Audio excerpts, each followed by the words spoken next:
तो दोस्त ये कहानी एक ऐसी लड़की की जिसे एक आदमी किडनैप कर लेता है और फिर वो रोज इसके साथ अपनी इच्छाएं पूरी करता है। अब क्या ये लड़की यहाँ से निकल पाएगी या फिर ये दरिंदा इसका ऐसे ही फायदा उठाता रहेगा? ये जानने के लिए वीडियो के लास्ट तक बने रहना। So now let's explain this movie. तो कहानी की शुरुआत फ्लोरिडा से होती है, जहाँ पर हम एक कैफे के अंदर लीजा नाम की एक 17 साल की लड़की को देखते हैं। वो अपने कस्टमर्स को बहुत ही अच्छी तरीके से ट्रीट करती है, जिससे कि उसका मैनेजर उससे बहुत ही ज्यादा खुश रहता है। अब रोजाना की तरह लीजा अपना काम खत्म कर अपनी साइकिल को लेकर वहाँ से जा रही है, लेकिन यहाँ पर हम लीजा के चेहरे पर एक उदासी को देख पाते हैं। अब लीजा की उदासी का कारण यह है कि जिस घर पर जा रही है वो घर इसके लिए घर नहीं है बल्कि नर्क है। अब रास्ते में वो अपने साथ हो रही चीजों के बारे में सोच रही होती है और यहाँ पर हम एक आदमी को देख पाते हैं। अब ये आदमी कौन है ये तो हमें आगे पता चलेगा।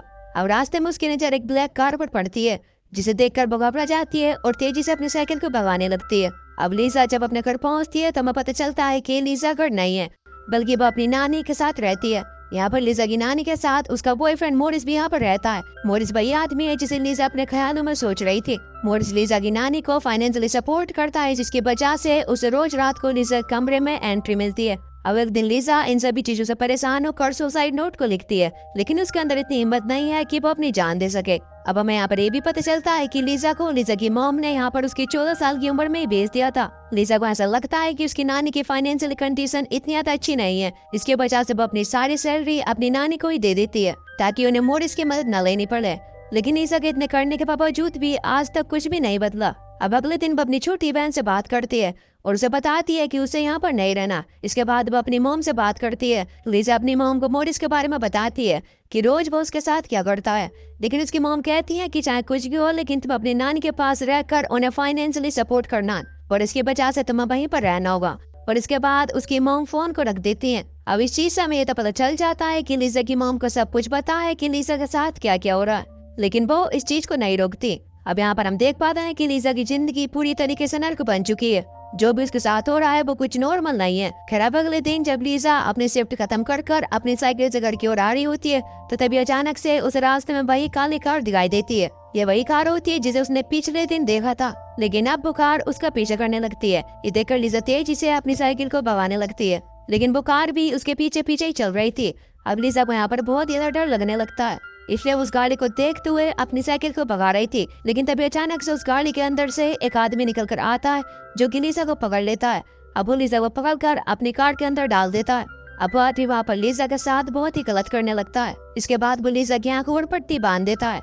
उसने उसकी आंखों पर पट्टी इसलिए बांधी ताकि वो पहचान न सके कि वो आदमी देखने में कैसा है और वो उसे कहाँ पर लेकर जा रहा है। अब इसके बाद वो व्यक्ति उसे एक सुनसान जगह पर एक बहुत ही बड़े अपार्टमेंट में लेकर जाता है और वहाँ पर एक बार फिर से लीजा के साथ जबरदस्ती करने लगता है। लेकिन लीजा यहाँ पर एक समझदारी दिखाती है। लीजा को समझ में आ चुका था कि आदमी नॉर्मल नहीं है बल्कि एक साइको है। लीजा सोच रही होती है कि ये तो उसके घर पर उसके साथ होता ही रहता है। अब लीजा के लिए यहाँ पर उसकी सबसे इम्पोर्टेंट चीज है उसका यहाँ पर जिंदा रहना। वो यहाँ पर सोच रही होती है कि वो यहाँ से कैसे निकले। उसे पता होता है कि अगर वो इस आदमी के साथ कुछ भी करने की कोशिश करेगी तो वो साइको आदमी उसे वहीं पर मार देगा। इसलिए अब वो अपना दिमाग लाकर उसे अपनी बातों में किसी भी तरीके से फंसाना चाहती है। इसलिए अब वो उसके साथ मीठी मीठी बातें करने लगती है और बाद में उसकी बात मानने भी लगता है। इधर हम देख पाते हैं कि लीजा की नानी लीजा घर ना पहुंचने पर पुलिस में जाकर उसकी मिसिंग रिपोर्ट लिखवाती है और इसके बाद पुलिस इन्वेस्टिगेशन करना शुरू कर देती है। पुलिस सबसे पहले लीजा की मॉम के पास जाती है, जहाँ पर जब उनसे लीजा के बारे में पूछा जाता है तो वो कहती है कि लीजा अपने बॉयफ्रेंड के साथ भाग गई होगी। अभी सुनने के बाद वो पुलिस वाले वहाँ से जाने लगते हैं, लेकिन तभी अचानक से लीजा की छोटी बहन आकर उनसे कहती है कि मेरी बहन बिल्कुल भी ऐसी नहीं है, जरूर वो किसी न किसी मुसीबत में है, आप लोग उसकी मदद करो।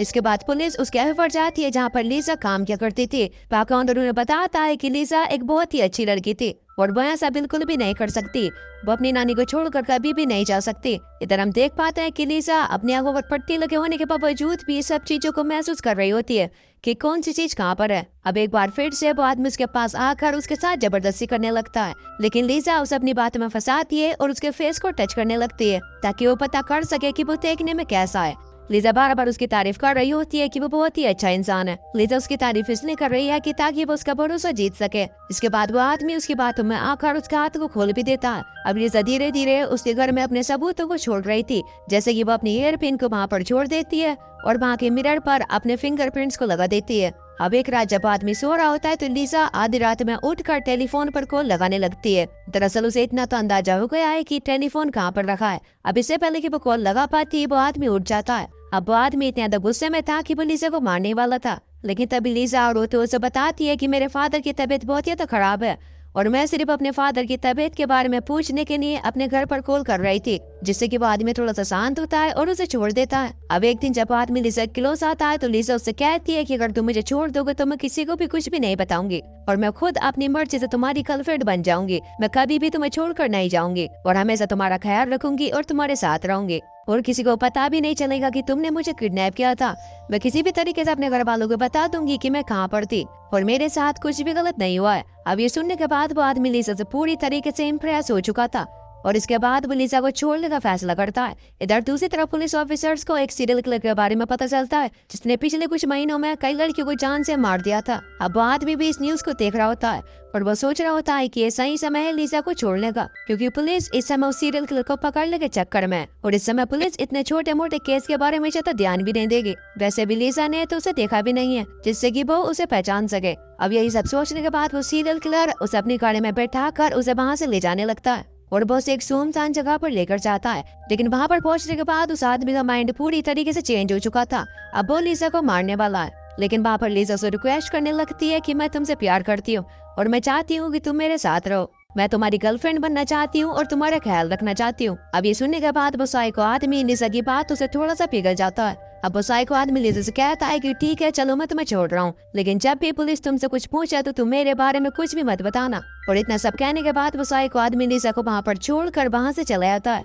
अब इसके बाद लीजा भी जल्दी से भागते हुए अपने घर पहुँचती है, जहाँ पर वो अपनी नानी को बताती है कि उसे एक साइको आदमी ने किडनैप कर लिया था, लेकिन वहाँ पर कोई भी उसकी बातों पर यकीन करने के लिए तैयार नहीं था। अब लीजा की नानी ने जो पुलिस कंप्लेंट करी थी वो पुलिस को कॉल कर बताती है कि लीजा हमारे घर पहुँच चुकी है। खैर अब इसके बाद पुलिस लीजा को अपने पास बुलाकर पूछने लगती है कि तुम्हारे साथ क्या हुआ था, लेकिन अब जब लीजा अपनी स्टोरी बताती है तो कोई भी लीजा की स्टोरी पर यकीन करने के लिए तैयार नहीं था। वो लीजा से कहने लगता है कि अगर तुम्हारे साथ कुछ भी गलत हुआ है तो तुम्हारी बॉडी पर कोई भी निशान क्यों नहीं है। अब लीजा उन लोगों को बहुत ही समझाने की कोशिश करती है, लेकिन कोई भी उसकी बातों को मानने के लिए तैयार नहीं था।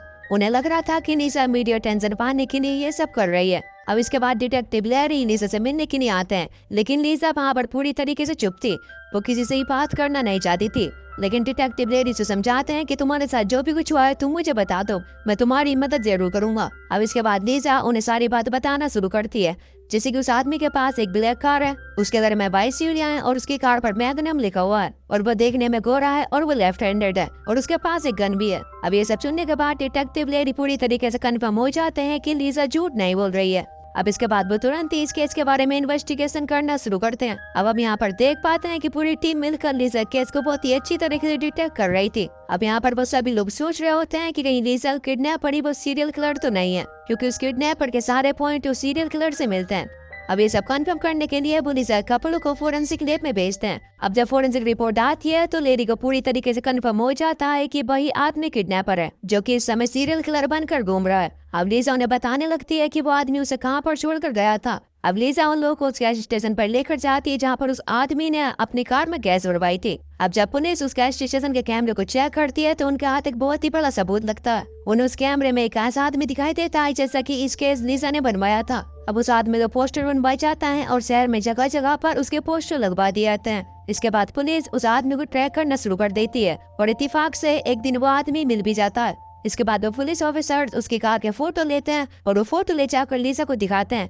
अब लीजा बताती है कि ये वही कार है जिसके अंदर वो आदमी मुझे किडनैप कर लेकर गया था, यानी कि उस कार में बैठे हुआ आदमी वही आदमी है। इसके बाद पुलिस उस आदमी के घर पहुंचती है जहाँ पर लीजा के कुछ रखे हुए वहाँ पर उन्हें सबूत भी मिलते हैं और वहाँ के मिरर पर उन्हें लीजा के फिंगरप्रिंट भी मिलते हैं। अब लीजा के इतने सारे सबूत मिलने के बाद पुलिस उसे पागल हुई तरह ढूंढना शुरू कर देती है और अब फाइनली उस सीरियल किलर को पकड़ भी ले आता है। इसके बाद लैरी ये खबर जाकर लीजा को बताता है। वहाँ पर मौजूद सभी लोग लीजा की बहादुरी के लिए वहाँ पर क्लैपिंग करते हैं। लीजा ने आज अपने साथ साथ उन लड़कियों को भी इंसाफ दिलाया है जो कि बेकसूर थे और उस सीरियल किलर को पकड़कर आगे होने वाले क्राइम्स को भी रोका था। अब हम यहाँ पर देख पाते हैं कि लीजा अपनी नानी घर नहीं जाना चाहती थी क्योंकि वो एक नर्क था, इसलिए लैरी उसके आंटी और अंकल को कॉल कर उन्हें वहाँ पर बुला लेते हैं। उसके आंटी और अंकल लैरी से बोलते हैं कि वो उसका बहुत ही अच्छी तरीके से ध्यान रखेंगे।